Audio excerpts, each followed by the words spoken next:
One of my favorite themes is talking about youth in civic engagement, and this I think is getting even more and more stretched out for the reasons that you mentioned. It maybe isn't quite as youth are not always as invited into civic engagement, perhaps in some ways, as you and I were, because we had to be in the communities that we grew up in, right?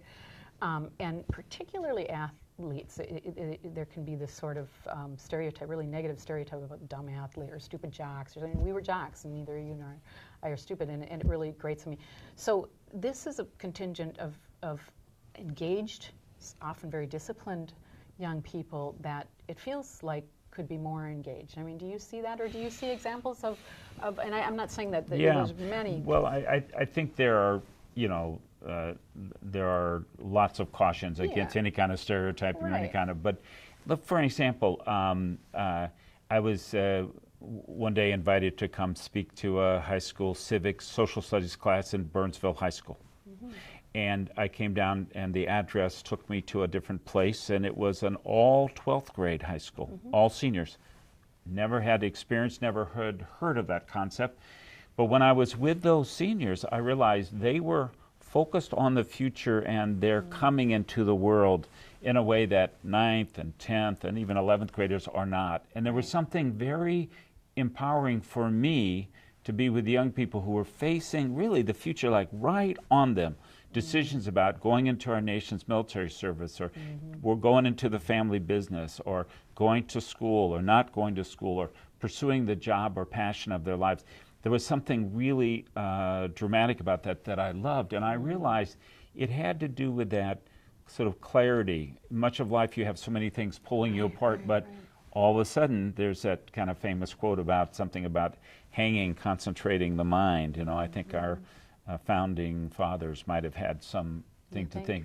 But having those seniors really think about the future, and so then their questions to me had that richness about, well, what was your experience of this, or what do you think about that, or I just felt like I learned in that situation that the things that can help us concentrate our minds then give us clarity about some other things.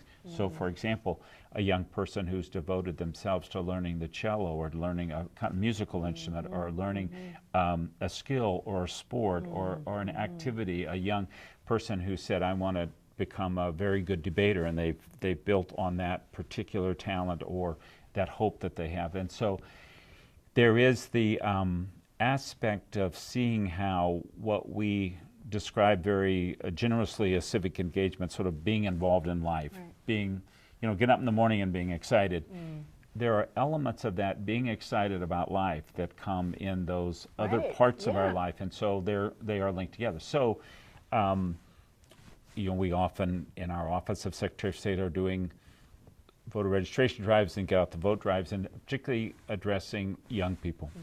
And it really works to use stars from the athletic world. Kevin Garnett was dynamite for, and the Minnesota Lynx have had a very strong aspect. And so you go, oh, well, yes, that's a really important thing. Another thing that we found, and this is, kind of stepping back from how Minnesota is on average. So we are by far the top voting state in the nation, 75, 76% in a presidential year. But one thing about an average is that there are people above and people below. And if you pull back and look at this, you'll say, well, there's parts of the state vote in the 90%, some vote in the 60s. Oh, we got work to do. So our office pays attention, because we don't want to rest on our laurels, but we want to stay number one. And so we're always trying to understand, what are those elements? How do you move that 60 up to that 90? And one of the things we find is that the notion of just information is important. So I think in all of life, in civic engagement, people want to feel informed. That will help empower them to express their point of view, because if they don't feel informed, or they don't kind of know what the system is, they won't be that engaged. The second is the element of feeling welcome. I think for young people, sort of being feel welcome to come and be part of a school board, a church board, or voting. We have programs where we have young people who are being trained and being part of the process of being election judges, and we've had other young people say when they walk into the polling place and there's another young person there, it for feels sure. welcoming. Right. So that's a second thing. And then the third is that it's possible in a democracy. It happens quite often that you can get frustrated or you can feel burned or burned out. Just possible. Yeah, and so people's hearts become hardened, That's and so they're they don't vote. And so I found myself engaging conversations with people who've said, "Oh, so I voted for so and so, and then they compromised, or I voted for so and so, and they disappointed me, or or my one vote doesn't matter, or the whole system's rigged." All kinds of things. And when I've broken through, especially in talking to people who live in communities that vote in the 90% range, I've found a couple expressions that have really helped me understand how does that work. And one of them happened up at the Red Lake Indian Reservation, where they vote in the 90% range, and I asked the question in a public meeting, how is it? How do you vote in the 90%? And was kind of quiet for a minute, and then a young woman stood up in the back and said, when I drove in, there was a very large Veteran of Foreign War hall, the VFW hall, and she said inside that hall is a huge wall with all the names of all the braves who'd given their lives for this country. And she pointed towards the ground and said, "We love this beautiful place. We love this country. We're very patriotic, and we vote." And the whole room silently nodded, and she sat down. And I just thought about that for a while.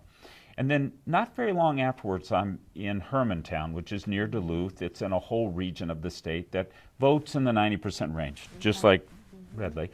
And I'm at a Rotary luncheon with the chair of the chamber, and we're just eating chicken and salad. And I asked him, I said, no city in the nation votes in the 90% range. This whole region is unusual. How is that? And he didn't blink. He didn't pause a second. He said, "We love this place.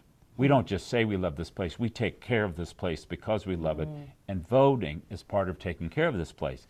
And so both this young Native American woman and this Chamber of Commerce Couldn't president... be more different. I have a picture of a little bit older white, generally probably businessman. Very accurate, and they both said the same thing. When you love something like this place, that means that you do more than just say you love Minnesota, love this country. You take care of the things you love, and then voting is something you do to take care of it. So we use that to build a whole program that says, it's called Vote in Honor of a Veteran, but the point is that you can get people, young and old, to think about those who come before us and who've sacrificed, and then put a context around honoring them as a way to remind people, I can be mad, but I need to do something.